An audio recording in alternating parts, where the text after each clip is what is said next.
Donc tu nous avais demandé de commencer par un petit cas clinique pour vous raconter le problème des listérioses.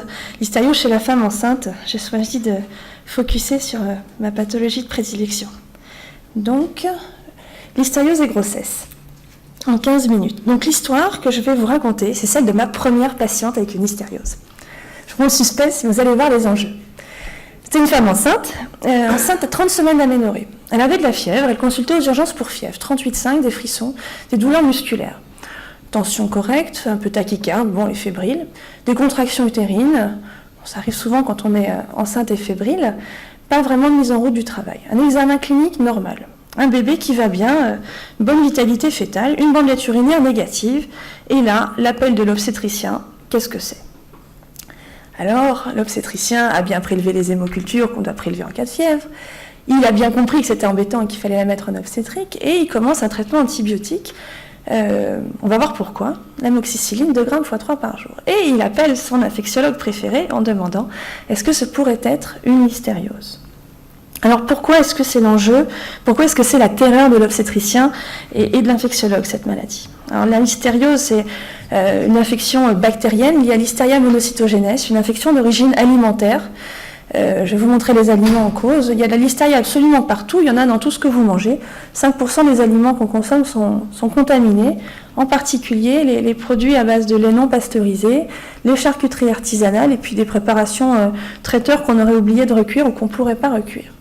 Donc, comme c'est une maladie d'origine alimentaire et qu'on en trouve partout, et vous allez voir, c'est une maladie très grave, elle fait l'objet d'une surveillance épidémiologique très intense avec une déclaration obligatoire qui a la chance ou la qualité d'être en France quasiment exhaustive et qui s'appuie, qui est bicéphale, une partie l'Institut de veille sanitaire et puis une partie le centre de référence des listérioses, donc à l'Institut Pasteur.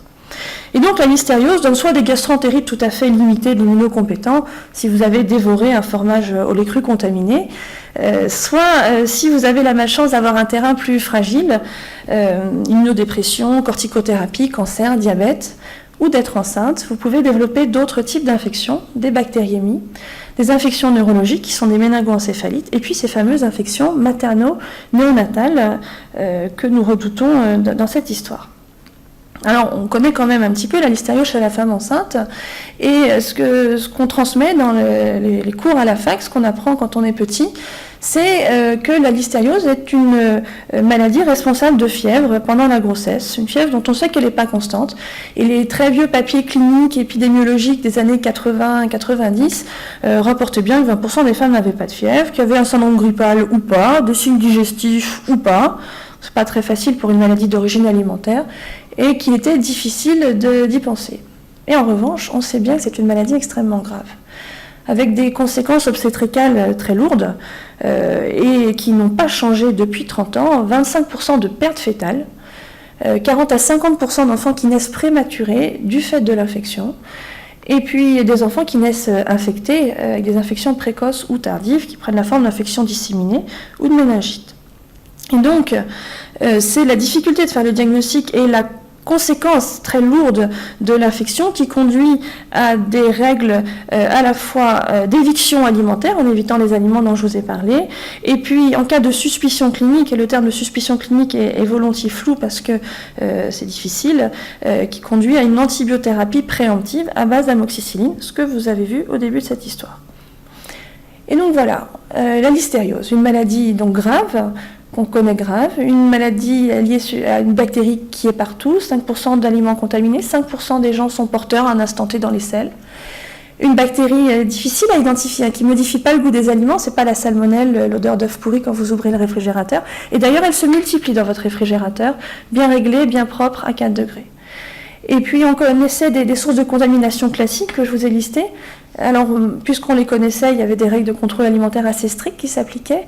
Et puis désormais, des nouvelles sources de contamination apparaissent, des failles dans le dispositif, des pommes d'amour dans des stands au Canada, des germes de soja, des melons, enfin quelque chose qu'on imagine assez loin du monde animal, de la charcuterie et du lait cru. Alors, une maladie grave, une bactérie qui est partout, puis d'autre côté quand même, une maladie qui est rare. Alors les données du CNR sont les suivantes, donc pour une maladie dont on connaît bien, déclaration, exhaustivité des données, 40 à 50 listérioses par an en France chez des femmes enceintes. Alors pourquoi faire tout un plat pour une maladie qui va affecter 40 à 50 femmes par an pour 800 000 naissances par an, 600 000 grossesses? Pourquoi? Alors est-ce que ça pourrait être une listériose, cette affaire, et pourquoi ça nous inquiète? Les données de la littérature, je vous les ai montrées, s'appuient sur des enquêtes qui sont toujours rétrospectives. Alors on a une photo un petit peu catalogue. La fièvre, c'est 80%, les contractions utérines, c'est 60%, les pertes fétales, c'est 25%. Mais finalement, il est difficile d'avoir un champ de données, de variables qui nous permettent de concevoir la maladie de manière globale, de la comparer aux autres formes d'infection, d'identifier précisément le terrain, de voir le lien entre une certaine virulence bactérienne et un certain profil clinique. Et puis aussi de ne pas caractériser les choses simplement en pourcentage, mais bien en pattern clinique, en tableau syndromique. Et donc c'est dans ce contexte qu'on a voulu mettre en place cette étude dont je vais vous parler maintenant, l'étude Mona Lisa. Donc c'est un acronyme pour une étude multicentrique observationnelle nationale sur les listérioses. Première étude prospective à ce jour sur cette maladie, une étude cas témoin qui a été financée par 2 PHRC nationaux qui courent depuis 2009, qui est toujours en cours, avec porté par CNR Listeria en lien avec l'Institut de veille sanitaire et avec l'aide d'ICAREB, puisqu'il y a une plateforme de prélèvements pour biobanking qui sont collectés. Et donc, dans le cadre de cette étude, on a pris tous les cas incidents de listériose, donc ceux des formes maternaux aussi, en récupérant prospectivement des données cliniques, des données évolutives, la souche et puis cette bibliothèque dont je vous parlais. Et donc, pour cette maladie relativement rare, on a compilé dans la première vague d'inclusion 107 formes maternaux-néonatales qu'on a comparées à 103 formes témoins. Et donc, les données cliniques générées vont peut-être nous permettre de préciser, je vais essayer de vous montrer comment une étude clinique peut essayer de préciser directement dans la vie quotidienne les choix diagnostiques et la conception clinique du clinicien avec ce travail. Donc, est-ce qu'il y a un contexte particulier? Est-ce que cette femme pourrait avoir une listériose? Alors, la question que nous pose souvent le clinicien, c'est est-ce qu'il faut une immunodépression chez la femme enceinte? La réponse est non. Dans Mona Lisa, il y avait 6% de femmes immunodéprimées et ça rejoint des données antérieures de la littérature, donc le plus souvent non. Est-ce qu'il faut avoir consommé un aliment à risque? Ça, c'est très fort dans les recommandations alimentaires américaines. La suspicion clinique repose sur l'identification de la consommation d'un aliment à risque. Mais bon, on n'est pas à Washington où le fromage au lait cru est quelque chose d'assez atypique dans le régime alimentaire. Et en France, oui, les femmes avec listériose ont pris des aliments à risque, mais en réalité, tout le monde a pris des aliments à risque, nos témoins aussi, peut-être un peu plus de consommation chez les cas que chez les témoins, mais ce n'est pas un facteur discriminant. Une autre question que nous posent toujours les cliniciens, c'est à quel terme? Alors là, la réponse est simple, à tous les termes, surtout au 3e trimestre. 2 tiers des cas surviennent au 3e trimestre de la grossesse et beaucoup moins avant. Alors il y a un biais, au 1er trimestre de la grossesse, vous savez, on n'est pas engagé dans un circuit hospitalier, on est encore à domicile. Donc si la grossesse se termine mal, ça se termine mal en dehors du parcours de soins et ça peut passer inaperçu. Une question importante qui nous est posée, c'est est-ce qu'il y a un groupe socio-démographique particulier? Est-ce que ça touche tout le monde? Dans Mona Lisa, 1 tiers des femmes qui ont fait une listériose en France entre 2009 et 2013 étaient d'origine africaine, Maghreb, Afrique subsaharienne. Et ça, c'était pas connu jusqu'à présent.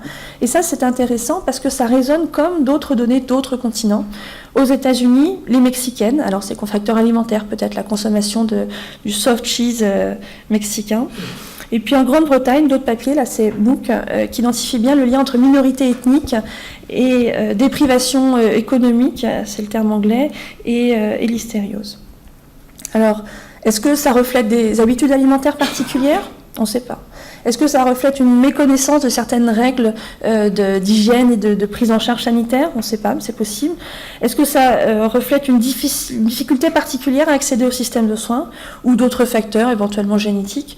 On ne sait pas. On ne sait pas encore. On va le décortiquer avec l'analyse des enquêtes alimentaires. Ce qui est sûr, c'est que, pour reprendre le cas de ma patiente, elle était d'origine algérienne, donc elle faisait partie de ce groupe identifié.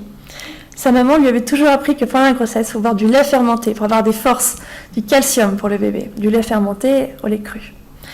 Elle ne connaissait pas la listériose, elle ne savait pas ce que c'était. Et elle est restée 3 jours au domicile avec sa fièvre et ses frissons avant de consulter. Et peut-être qu'elle n'avait pas bien compris qu'une fièvre chez une femme enceinte, c'est une urgence diagnostique. Alors, je vous ai montré tout à l'heure brièvement à quoi ressemblait une listériose après les données de la littérature. Donc, une liste de symptômes et de syndromes avec des pourcentages. Ça n'aide pas beaucoup le clinicien qui doit se faire une idée non pas en liste de symptômes, mais en syndrome, à quoi ça ressemble quand on groupe les signes ensemble. Et donc, dans MONALYSA, puisqu'on a compilé les données prospectivement, on peut les agglomérer. On a des jeux de données fiables pour faire ça. Et finalement, ce que vous voyez là, c'est qu'en fait, le tableau... Enfin, il y a 3 tableaux, finalement. Le tableau le plus dramatique, c'est celui du carré de droite. C'est des femmes qui arrivent et qui ont déjà perdu leur bébé à l'admission. Ça, c'est 20% des femmes. Alors, elles l'ont perdu le plus souvent dans un contexte fébrile, mais parfois, il n'y a pas de fièvre à l'admission. Il y a pu en avoir avant ou pas. Et donc, entre guillemets, c'est déjà trop tard. Et on fera le diagnostic soit sur les hémocultures maternelles, soit sur les cultures des prélèvements fœtaux à l'expulsion.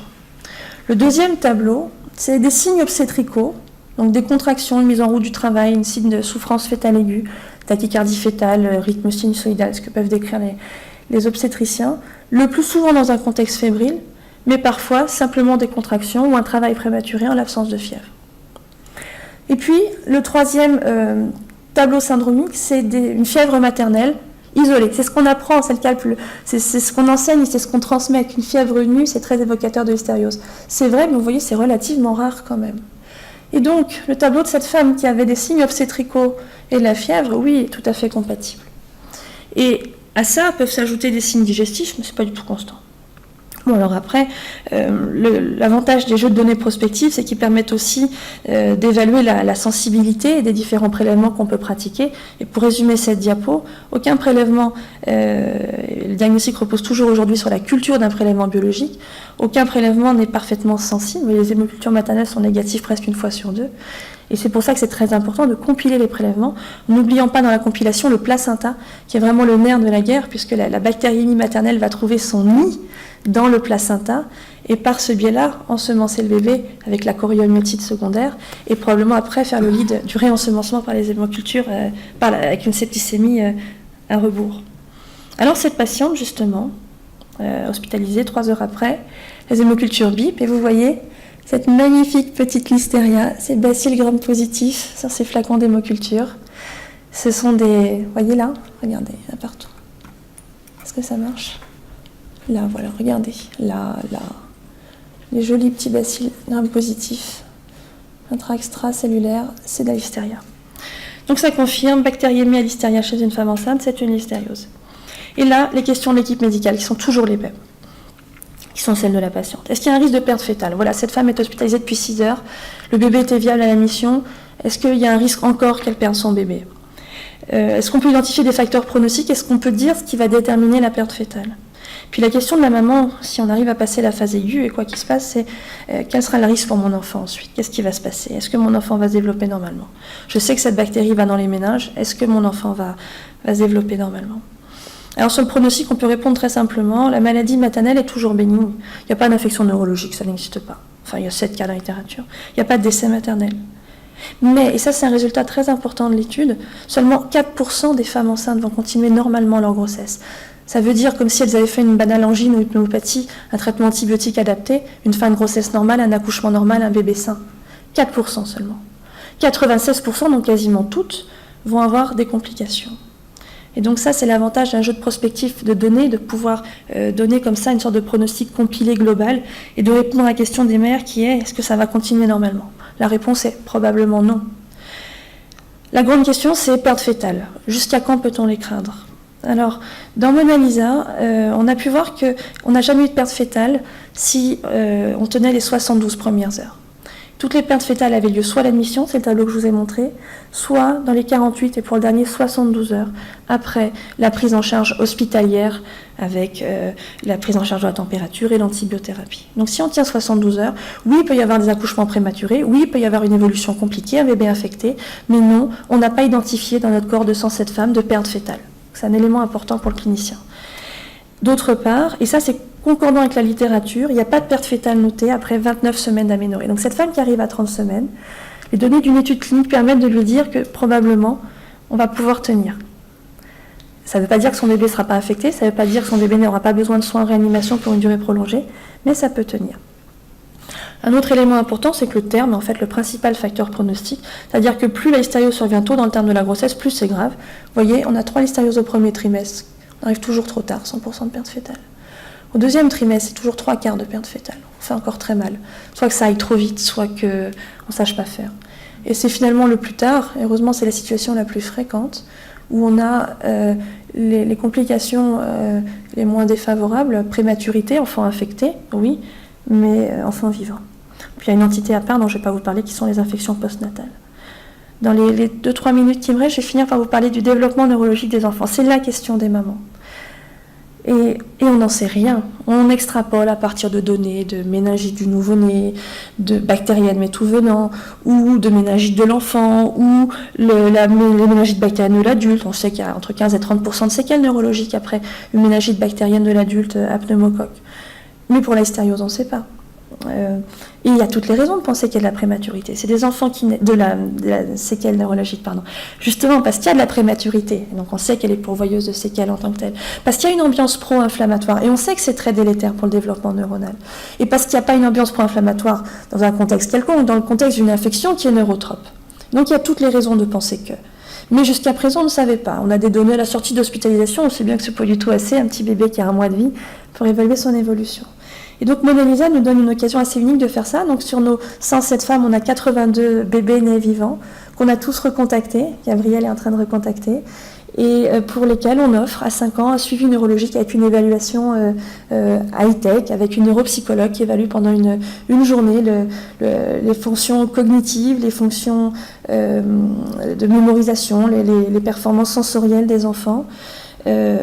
Et qu'on va comparer à ceux d'enfants nés prématurés ou pas, dans des contextes infectieux ou pas, matchés avec les enfants, la plus grande cohorte d'enfants prématurés française, qui est la cohorte Épipage. Donc c'est une collaboration avec l'équipe de Pierre-Yves Ancel à Cochin. Donc tout ce travail a nécessité un financement qu'on a obtenu, avec un CRC, quelque chose qui est en train de commencer. Et donc vous voyez, ça permet de faire le lien avec les données périnatales et d'évaluer le devenir à long terme des enfants. Et pour finir, je voulais vous montrer des données exclusivement cliniques pour vous parler de ces problématiques très cliniques, mais c'est de vous montrer qu'elles sont complètement en lien avec des problématiques plus fondamentales, puisque ne serait-ce que pour prendre l'exemple de baby, et donc c'est devenir neurologique des enfants, l'identification de voix qui auraient pu être altérées et qui seraient altérées du fait de la prématurité ou du fait des infections neurologiques, et on pourra faire le différentiel, quasiment expérimentalement, pourrait conduire à de nouvelles hypothèses physiopathologiques sur les voies d'invasion de la bactérie dans le cerveau d'un fœtus. Et ça pourrait conduire sur de nouvelles voies d'exploration. De la même manière, essayer de mieux caractériser le tableau clinique des mères en fonction de la virulence des choses qu'on pourrait réfléchir à faire pourrait aussi permettre d'améliorer notre compréhension de l'infection. Donc c'est l'avantage de ce jeu de données très clinique qui peut pouvoir après répondre à des questions plus transversales et plus fondamentale. Voilà, merci beaucoup de votre attention.